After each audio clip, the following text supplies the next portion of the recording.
Students, this side Talat and I welcome you all in our online learning platform. Today we will study the same chapter, natural resources, land, soil and water. In previous videos we have studied some points. Those were land resources, land use and the factors which affect the land use, and cultivation of land and factors, conservation of land resources, soil resources and the formation of soil formation and the factors which affect the soil formation. These were, and soil profile, and again the soil resources of India and the different types of soils we just studied in previous video: alluvial soil, black soil, red soil, laterite soil, mountain soil, desert soil. So if you want to understand all these things, you need to watch all the parts of same chapter, all the videos related to same chapter. In this chapter we will just start from the heading. The point is soil erosion. So first we need to understand what is soil erosion. Soil erosion, the removal of top soil is known as soil erosion. Means जब हमारी soil का सबसे ऊपर की जो layer है वो निकल जाती है, उसे सॉइल इरोजन कहा जाता है. और आपको पता है सॉइल हमारे प्लांट्स की ग्रोथ के लिए बहुत इंपॉर्टेंट है. और अगर हमें फूड कल्टीवेट करना है और किसी और तरह की क्रॉप्स को अगर हमें कल्टीवेट करना है तो वो किस पर डिपेंड करता है? वो डिपेंड करता है कि हमारी सॉइल की फर्टिलिटी क्या है, हमारी सॉइल की फर्टिलिटी क्या है. और जब हमारा टॉप सॉइल, हमारी सॉइल का टॉप लेयर निकल जाती है तो उसकी फर्टिलिटी कम हो जाती है, then that is known as soil erosion. Fertility कम होती है और वो किस लिए कम हो जाती है? इरोजन की वजह से कम हो जाती है. और इसकी रिस्पॉन्सिबिलिटी के लिए कुछ फैक्टर्स हैं. वो फैक्टर्स कौन से हो सकते हैं? फिजिकल फैक्टर्स में इंक्लूड है स्लोप ऑफ लैंड, यानी उस जगह की बनावट कैसी है. अगर वो स्लोपी है तो वहां सॉइल इरोजन ज्यादा होगा. इंटेंसिटी ऑफ रेनफॉल की इंटेंसिटी कितनी है, एंड वेलोसिटी ऑफ विंड, हवा की कितनी स्पीड है. तो ये सारी चीजें डिसाइड करती हैं कि सॉइल इरोजन कितना होगा. यानी ये फैक्टर्स हैं, these are the physical factors which affect the soil erosion. ये सॉइल इरोजन को अफेक्ट करते हैं. अगर स्लोपी जमीन होगी, स्लोपी लैंड होगा तो पानी बहेगा तो भी सॉइल इरोजन होगा, उसकी लेयर निकल जाएगी, टॉप लेयर निकल जाएगी. इंटेंसिटी ऑफ रेनफॉल, अगर बारिश की स्पीड, रेनफॉल की स्पीड ज्यादा है, अमाउंट ज्यादा है तो भी सॉइल इरोजन होगा. और लास्ट इज, अगर हवा की स्पीड ज्यादा है तो भी सॉइल इरोजन होगा. अब इसके कुछ कल्चरल फैक्टर्स हैं. कल्चरल फैक्टर्स क्या हो सकते हैं? मीन्स ये फैक्टर्स हैं लाइक डिफॉरेस्टेशन होना, ओवरग्रेजिंग करना. डिफॉरेस्टेशन मीन जब हम पेड़ों को काटते हैं, cutting of trees, cutting of forest, जब पेड़ों को हम काटते हैं तो ये कल्चरल फैक्टर्स में से जो हम जिसके लिए रिस्पॉन्सिबल हैं, we the humans are responsible for this. And again overgrazing, यानी हम किसी जगह की ओवरग्रेजिंग करा देते हैं. एनिमल्स को ग्रेज कराएं, no problem at all, but overgrazing ना कराएं. मैंने यहाँ पर ETC लिखा है बट मैं आपको बोलकर बताती हूँ. ओवरग्रेजिंग है, डिफॉरेस्टेशन है, ओवर यूटिलाइजेशन ऑफ लैंड, यानी जब हम अपनी लैंड को ओवर यूटिलाइज करते हैं, यूटिलाइजेशन उसका होना चाहिए बट लिमिट में होना चाहिए, लिमिट से ज्यादा, दैट इज ओवर यूटिलाइजेशन. और जो हमारे जितने भी फार्मिंग मेथड्स हैं, खेती करने के जितने भी मेथड्स हैं, उनको हम जब अनसाइंटिफिकली यूज करते हैं, साइंस को हम जिसमें इन्वॉल्व ही नहीं करते हैं, अनसाइंटिफिक फार्मिंग मेथड्स, ये सारे हमारे कल्चरल फैक्टर्स हैं सॉइल इरोजन के लिए जो रिस्पॉन्सिबल हैं. Now the next point is conservation of soil. So now we need to conserve our soil also as well as other resources. जैसे हम बाकी resources को conserve करें वैसे ही हम soil को भी conserve करना चाहिए. अगर हमारी जो soil है उसका टॉप जो लेयर है या अच्छी जो लेयर है अगर वो खराब हो जाए, बेकार हो जाए, तो जो हमारी सॉइल, हमारे जो प्लेनेट है, जिसे ये कहा जाता है यहाँ पर लाइफ को सपोर्ट करने वाली सारी चीजें हैं, तो अगर ये सॉइल को हम कंजर्व ना करें और सॉइल इरोजन होता रहे तो हमारी अर्थ भी बाकी प्लैनेट्स की तरह, बाकी जो प्लैनेट्स हैं या मून की तरह हमारी अर्थ भी लाइफलेस और बैरन हो जाएगी. तो जरूरी है कि we need to conserve our soil. अगर हम अपनी सॉइल को कंजर्व करेंगे तो हम इसे मेंटेन कर सकते हैं. सॉइल कंजर्वेशन के लिए बहुत सारे मेजर्स हैं. वो सारे मेजर्स होने चाहिए वो सारे होने चाहिए जो हमारी सॉइल की फर्टिलिटी को खत्म ना करें, उसको बचा के रखें. और उसके अलावा हमारी सॉइल को इरोजन से भी प्रोटेक्ट करें। मीन्स कंजर्वेशन के वो तरीके, वो मेजर्स होने चाहिए which can protect the soil from erosion and fertility exhaustion, यानी हमारी सॉइल को खराब होने से भी बचाएं और उसकी फर्टिलिटी को भी खत्म होने से रोकें। वो हम कुछ डिफरेंट अलग अलग मेथड्स की बात करेंगे, सॉइल कंजर्वेशन के मेथड्स की बात करेंगे which are based on the local environment. यानी जिन हम मेथड्स को डिस्कस करने वाले हैं सॉइल कंजर्वेशन के लिए, जो मेथड्स हम डिस्कस करेंगे these are based on the local environment, ये किसी जगह के लोकल एनवायरमेंट पर बेस्ड हैं। So some of them are, कुछ इसमें से बात करते हैं। First is afforestation. एफॉरेस्टेशन क्या है? डिफॉरेस्टेशन का जस्ट ऑपोजिट है। Deforestation means cutting of trees, afforestation means to plant more trees, और पेड़ों को लगाना, या और जो हमारा एरिया जो यूजलेस है उसे फॉरेस्ट कवर में उसको फॉरेस्ट मीन्स आपके पास जो फालतू जगह पड़ी हुई है वहां पर ज्यादा से ज्यादा पेड़ों को लगाएं और ज्यादा से ज्यादा जगह पर हमारी ग्रीनरी होनी चाहिए। और ये सबसे अच्छा तरीका है, this is the best way to conserve soil. ये सबसे अच्छा तरीका है कि हम अपनी सॉइल को कंजर्व कर सकते हैं। और एक और चीज है जिसमें ये तरीका है कि आप जो जितने भी फील्ड हैं, जो खेत हैं, वहां पर शॉर्ट डिस्टेंसेस पर, कम मतलब थोड़ी थोड़ी दूर पर फील्ड के आसपास, खेत के आसपास हमें पेड़ लगाने चाहिए, ट्रीज लगानी चाहिए। उससे क्या होता है, ये जो ट्रीज होंगे जब ये ग्रो करेंगे, बड़े होंगे, तो ये शेल्टर बेल्ट्स की तरह काम करेंगे। मीन्स चलती हुई तेज हवा, कभी कभी मिट्टी ड्राई होती है तो चलती हुई तेज हवा उस मिट्टी की सबसे ऊपर की लेयर को अपने साथ उड़ा कर ले जाती है। तो इस केस में जब हम ये ट्रीज की रोज को खेतों के किनारे लगाएंगे तो ये शेल्टर बेल्ट्स की तरह काम करेंगी और ये मिट्टी उड़कर नहीं जाएगी। तो उस तरह से भी हम सॉइल को कंजर्व कर सकते हैं, सॉइल इरोजन नहीं होगा। Next is over grazing. हमें जो एनिमल्स ओवर ग्रेजिंग जिस जगह की कर रहे हैं वो उसे हमें चेक करना होगा, उसे हमें रोकना होगा। और ये ओवर ग्रेजिंग रोकने का सबसे अच्छा तरीका ये है कि हमें we should raise fodder crop. हमें फॉडर क्रॉप भी लगानी चाहिए, तो हम अपने एनिमल्स की जो फूड की रिक्वायरमेंट है, नीड है, हम उसे फॉडर क्रॉप के थ्रू पूरा कर सकते हैं। तो अगर हम फॉडर क्रॉप ग्रो करेंगे, फॉडर क्रॉप को प्रोड्यूस करेंगे, तो हम ओवर ग्रेजिंग को कंट्रोल कर सकते हैं। अब जो हमारे इंडिया में जो एग्रीकल्चरल प्रैक्टिसेस हैं, जिस तरह से खेती लोग कर रहे हैं, the farmers which are using these practices, जो ये जिस तरह से खेती कर रहे हैं, इसे हम चेंज करें। इसे अगर हम चेंज करते हैं तो हमें चेंज करने के लिए ये हम कुछ we would further discuss these measures. ये तरीके हम थोड़ा डिस्कस करेंगे कि खेती करने के लिए किसानों को क्या करना चाहिए। बट जो हमारे आज के एग्जिस्टिंग टाइम में, यानी जो हमारे एग्जिस्टिंग एग्रीकल्चरल प्रैक्टिसेस हैं, जो तरीके हैं, उसे हमें चेंज करना होगा। अगर हम उसे चेंज करते हैं then also we can conserve our soil, हम अपनी मिट्टी को बचा सकते हैं। सो फर्स्ट इज, यानी अब एग्रीकल्चरल प्रैक्टिसेस में क्या होना चाहिए existing.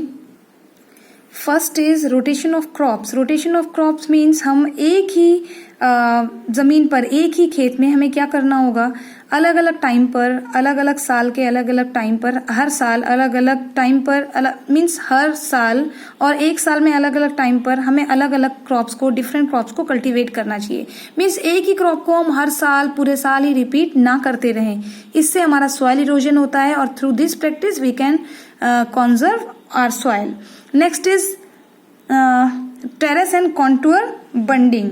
Terrace and contour bunding means इसमें एक्चुअली ये इन्वॉल्व है जिसमें आप अपना जब खेती करें तो खेतों के किनारे हिल स्लोप्स, ये हिल स्लोप्स की बेसिकली हिल स्लोप्स की बात हो रही है, वहां पर ये करना चाहिए कि हमें टेरेस पर, हर टेरेस पर साइड की तरफ हमें बैंक्स बना देने चाहिए, जिससे हमारा कॉन्टूर्स, किनारे पर, एजेस पर हमें बैंक्स बना देने चाहिए, जिससे अगर पानी बहकर जा रहा है तो वो हर टेरेस की हर एक जगह की मिट्टी को बहाकर ना ले जाए। So this is the way in which हम अपनी हिल स्लोप पर मिट्टी को कंजर्व कर सकते हैं।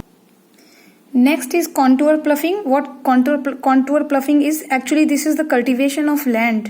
यानी ये इसमें जमीन को वहां तक कल्टीवेट करेंगे जहां पर किनारे हैं, एजेस हैं खेतों के, वहां तक के हमें कल्टीवेशन करना होगा, cultivation of the land along the contours. और उस तरह से क्या होगा, we can check the flow of water. यहाँ पर हम पानी को बहने से रोक सकते हैं और पानी के साथ जो बहती हुई मिट्टी है उसे हम रोक सकते हैं। सो इस वे में we can stop the wash away the soil, हम अपनी बहती हुई मिट्टी को रोक सकते हैं। Next is strip cropping. What the strip cropping is? Strip cropping means cultivation of erosion inducing crops in rotation and alternation with erosion resisting crops. Means हमें क्या करना होगा कि हमें ऑल्टरनेटली इस तरह के क्रॉप्स को ग्रो करना होगा जो हमारी इरोजन इंड्यूसिंग क्रॉप्स हों, जो इरोजन को रोकने वाली हों और उस मिट्टी की बाकी चीज़ों को बढ़ाने वाली हों, और सेम वही चीज़, वही मिनरल, वही चीज़ ना हमारी सॉइल से लें। तो स्ट्रिप क्रॉपिंग में हमें रोटेशन और ऑल्टरनेशन करना होगा इरोजन इंड्यूसिंग क्रॉप्स के साथ, इरोजन रेसिस्टिंग क्रॉप्स के साथ। मीन्स एक बार जो आप क्रॉप लगा रहे हैं, पर्टिकुलरली कोई मिनरल हमारी सॉइल से वो क्रॉप ले रही है, तो नेक्स्ट टाइम पर हमें वो क्रॉप नहीं ग्रो करनी है और उसकी जगह पर दूसरी क्रॉप हमें ग्रो करनी है जो सेम चीज हमारी सॉइल से ना ले। Next is cover crop. अब कवर क्रॉप क्या है? कवर क्रॉप को इसलिए ग्रो किया जाता है जब कहीं कोई खाली पड़ी हुई जगह होती है, तो उस खाली पड़ी हुई जगह को कवर करने के लिए जो क्रॉप ग्रो की जाती है, that is called cover crop. Next is fallowing. Fallowing क्या है? फैलोइंग मीन्स एक ऐसा टाइम जिस टाइम पर हमें लैंड को रेस्ट करने के लिए छोड़ देना चाहिए। मीन्स बहुत सारा टाइम खेती करने के बाद, कल्टीवेशन के बाद वी शुड मीन्स हमें उस जमीन को टाइम देना चाहिए कि उस टाइम पर जब हम जमीन को, अपनी लैंड को रेस्ट करने देते हैं, तब नेचुरल फोर्सेस उसके अंदर की जो सॉइल फर्टिलिटी है उसको रिप्लेनिश करती हैं, उसे ठीक करती हैं। लाइक जब हम थक जाते हैं तो थोड़ा सा रेस्ट लेते हैं अगले कामों के लिए, तो और जब हम बहुत ज्यादा थक जाते हैं तो थोड़ा ज्यादा रेस्ट लेते हैं। ठीक वैसे ही फैलोइंग वो टाइम है जब हमें अपनी लैंड को रेस्ट करने देना चाहिए। एंड मीनवाइल उस टाइम पर हमारी हमारी जो सॉइल है उसके अंदर की सारी चीजें फिर से मीन्स इम्प्रूव हो जाती है, उसकी क्वालिटी और चीजें ठीक हो जाती हैं। Next heading is water management. अब वाटर मैनेजमेंट क्या है? वाटर मैनेजमेंट वो है जिससे सॉइल कंजर्व करने के लिए वाटर चाहिए। एक जो ड्राई मिट्टी होती है उसके अंदर उतनी सारी अच्छी चीजें नहीं होती हैं, तो जरूरी है कि अगर हम उसके अंदर के जो बैक्टीरियाज हैं, बैक्टीरियाज हमारी तब ग्रो करते हैं जब किसी मिट्टी में पानी होता है। तो पानी अगर किसी मिट्टी को लगातार दिया जाए, मिट्टी सूखी ना रहे, तो वो जो मिट्टी होती है उसमें ज्यादा बैक्टीरिया होंगे और ज्यादा बैक्टीरिया उस मिट्टी को फर्टाइल बनाते हैं और and this leads to higher crop yield. और जब इस तरह से किया जाता है, किसी मिट्टी को अच्छे से पानी दिया जाता है, तो उससे अच्छी खेती की जा सकती है, उससे अच्छी क्वांटिटी हमें मिल सकती है। Now the last point is rock dams. अभी रॉक डैम्स क्या है? हमें करना ये चाहिए कि हमें बहते हुए पानी की स्पीड को रोकना चाहिए, और रोकने के लिए हमें रॉक डैम्स बनाने चाहिए। और रॉक डैम्स जो होते हैं वो हमारी फ्लड्स को कंट्रोल करते हैं, और फ्लड हमारी सॉइल इरोजन को बढ़ाती है। तो सॉइल इरोजन को कंट्रोल करने के लिए फ्लड्स को कंट्रोल करना होगा, और फ्लड्स को कंट्रोल करने के लिए हमें रॉक डैम्स को बनाने की जरूरत है। तो ये जो सॉइल इरोजन है ये हमारी फर्टिलिटी को कम करता है, मिट्टी की फर्टिलिटी को कम करता है। और ये इस तरह की जो प्रॉब्लम है, सॉइल इरोजन की जो प्रॉब्लम है, फर्टिलिटी कम होने की जो प्रॉब्लम है, इस तरह की प्रॉब्लम जितने भी डेवलपिंग कंट्रीज हैं, if I talk about India, तो यहाँ पर एक बहुत सीरियस प्रॉब्लम मानी जाती है। और फर्टिलिटी, हम अपने सॉइल की फर्टिलिटी को रीगेन भी कर सकते हैं, वापस ठीक भी कर सकते हैं, अगर हम उसमें अच्छे से मैन्योर दें, अच्छे से केमिकल फर्टिलाइजर्स करें और क्रॉप रोटेशन करें, तो सॉइल इरोजन को रोका भी जा सकता है। तो जो हमारे सॉइल कंजर्वेशन हमारा किस तरह का होना चाहिए, इसे पहले प्लान किया जाना चाहिए एंड साइंटिफिक लाइंस पर उसे हम देखें, यानी साइंटिफिकली भी देखें, साइंस का यूज भी उसमें देखें, और अच्छे से अगर किसान भी इसमें पार्टिसिपेट करें तो हम सॉइल इरोजन को रोक सकते हैं, हम अपने सॉइल कंजर्वेशन को कर सकते हैं।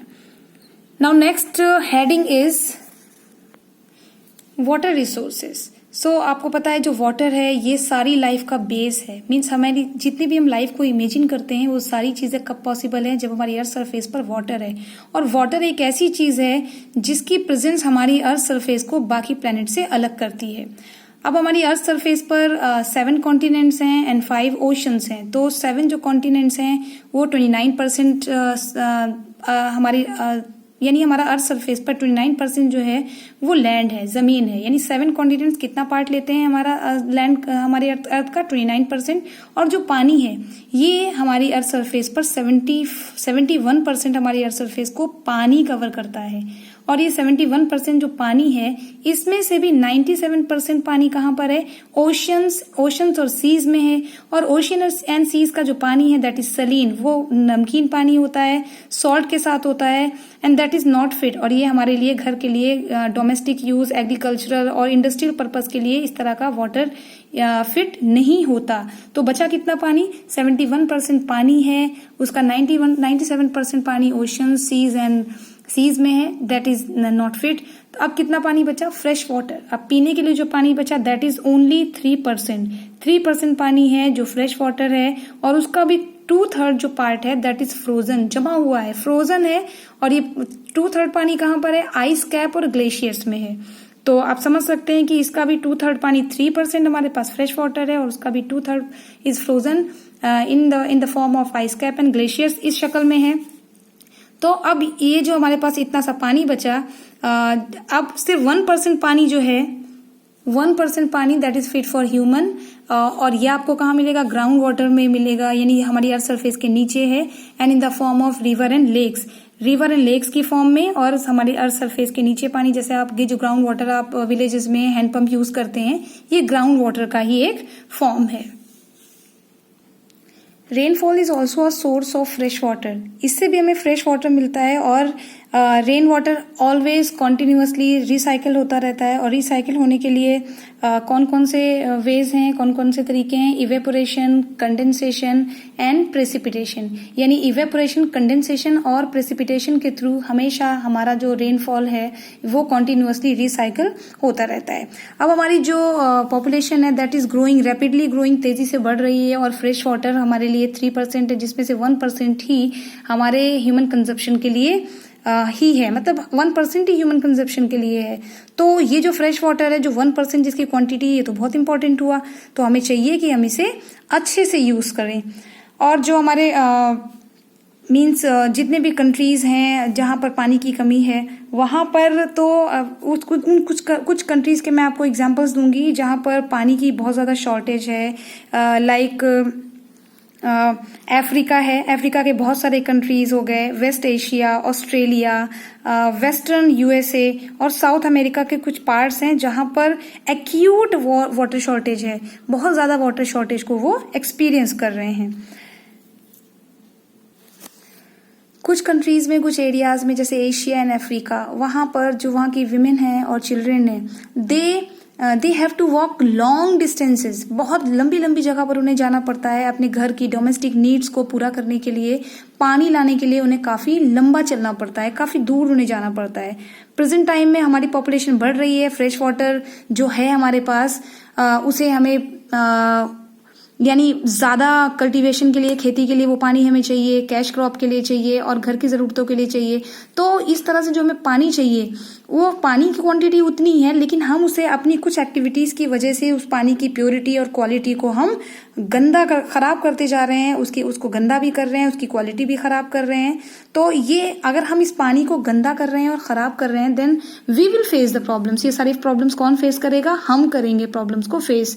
तो वाटर शॉर्टेज होगी, पानी की कमी हो जाएगी, पानी की कमी उसे गंदा करने की वजह से, उसको मिस यूज, पानी को गंदा करने से भी उसकी क्वालिटी खराब होगी, उसे मिस यूज करने से भी वो उसकी क्वांटिटी पर फर्क पड़ेगा। और इस तरह से ये सारी चीजों को हमें कंट्रोल करना होगा। Now the next heading is water resources of India. India के वाटर रिसोर्सेस ऑफ इंडिया। अब इंडिया के वाटर रिसोर्सेज को हम इस हेडिंग में डिस्कस करेंगे। तो इंडिया में जो फ्रेश वाटर जिसका सबसे ज्यादा यूज किया जाता है, ये हमारे इंडिया के फार्म लैंड्स को इरिगेट करने के लिए किया जाता है, दैट इज इरिगेशन। यानी इस पानी को हम फ्रेश वाटर को अपने खेतों की सिंचाई के लिए यूज करते हैं। और इंडिया में सबसे ज्यादा जो इरिगेशन की जाती है वो फील्ड्स में मानसून के थ्रू की जाती है। और इंडिया की जो मानसून है वो बहुत ही इरेगुलर है, और ना ही उसके आने का पता है, ना ही उसका क्वांटिटी का पता है, और even then we don't know about कि कितनी कहाँ पर बारिश होगी। तो इरिगेशन हमारी लैंड्स का, यानी फार्म लैंड्स का इरिगेशन सबसे इम्पोर्टेंट यूज है इंडिया में मॉनसून से। और इतना डिस्ट्रीब्यूशन इसका इतना अनइवन है कि एक ही टाइम पर किसी एक जगह पर रेनफॉल के टाइम पर या मॉनसून के टाइम पर किसी जगह पर इतनी ज्यादा बारिश आती है, इतनी ज्यादा रेनफॉल होती है कि वहां पर फ्लड आ जाता है। मीनवाइल उसी टाइम पर किसी और जगह पर ड्रॉट की कंडीशन क्रिएट हो जाती है। सो जहां पर ज्यादा पानी है, जहां पर एक्स्ट्रा है, सरप्लस पानी है, हमें करना क्या चाहिए, कुछ इस तरह का मैनेजमेंट करना चाहिए, हमारी गवर्नमेंट को इस तरह का मैनेजमेंट करना चाहिए कि इस फ्लड को कंट्रोल करने के लिए यहाँ का जो सरप्लस पानी है उसे उसी टाइम पर उस ऐसी जगह पर उसे भेजना चाहिए जिससे वहां पर ड्रॉट की कंडीशन क्रिएट ना हो। तो ये फ्लड से बच जाएंगे और ये ड्रॉट को एक्सपीरियंस करने से बच जाएंगे। तो हमें क्या करना होगा, यानी दोनों चीजों को हम कंट्रोल कर सकते हैं, यहाँ के सरप्लस पानी को इस जगह पर भेजकर। बट द प्रॉब्लम इज के फ्लड और ड्रॉट को टैकल करने के लिए, सिचुएशन, इस प्रॉब्लम को टैकल करने के लिए कोई एक स्टेट इसमें काम नहीं कर सकता। बिकॉज जो हमारी रिवर्स है, आप सबको पता होगा, ये फ्लो करती हैं और एक ही रिवर कई सारे स्टेट को क्रॉस करती है, कई सारे स्टेट से होकर गुजरती है। तो सारे स्टेट्स को कलेक्टिवली इस प्रॉब्लम्स को सॉल्व करना होगा, यानी उन सबको देखना होगा कि इस तरह से फ्लड और ड्रॉट्स को किस तरह से कंट्रोल किया जाए। जो हमारा बढ़ती हुई पॉपुलेशन है, इंक्रीजिंग पॉपुलेशन है, दैट नीड्स मोर फूड, उसे ज्यादा खाना चाहिए, सब मीन्स उसे नहीं सबको खाना चाहिए। तो हमें क्या करना होगा, अपने क्रॉप को अच्छे से ग्रो करने के लिए, फूड को ग्रो करने के लिए हमें उसे टाइमली पानी देना होगा। टाइमली सप्लाई ऑफ वाटर, अगर अच्छे से पानी मिल जाए तो हमारी जो क्रॉप्स हैं वो अच्छे से ग्रो कर सकती हैं। और तो अभी जो सोर्सेज ऑफ इरिगेशन है, सिंचाई के जो तरीके हैं, दिस कैन बी थ्रू, कैसे कैसे हो सकते हैं, क्या तरीके हो सकते हैं, कैनल्स के थ्रू, वेल्स के थ्रू, ट्यूब वेल्स के थ्रू एंड टैंक्स के थ्रू फील्ड्स में इरिगेशन की जा सकती है। Now the next and last heading of same chapter is conservation of water resources. Conservation of water resources means हमें बाकी चीजों, जैसे हमें सॉइल को कंजर्व करना है, अपने मिनरल्स को, अपने बाकी रिसोर्सेज को कंजर्व करना है, same as we should conserve our water resources, हमें अपने वाटर रिसोर्सेज को भी कंजर्व करना चाहिए। वर्ल्ड में बहुत सारे जो कंट्रीज हैं वहां पर फ्रेश वाटर की शॉर्टेज हो गई, उसे देखते हुए जरूरी है कि हम अपने वाटर की क्वालिटी को भी इम्प्रूव करें और साथ के साथ उसे कंजर्व भी करें। And this can be done through following measures, और ये सारी चीजें पानी को बचाने का, उसकी क्वालिटी को इम्प्रूव करने का जो तरीका है, ये वो तरीके हैं which we will read further.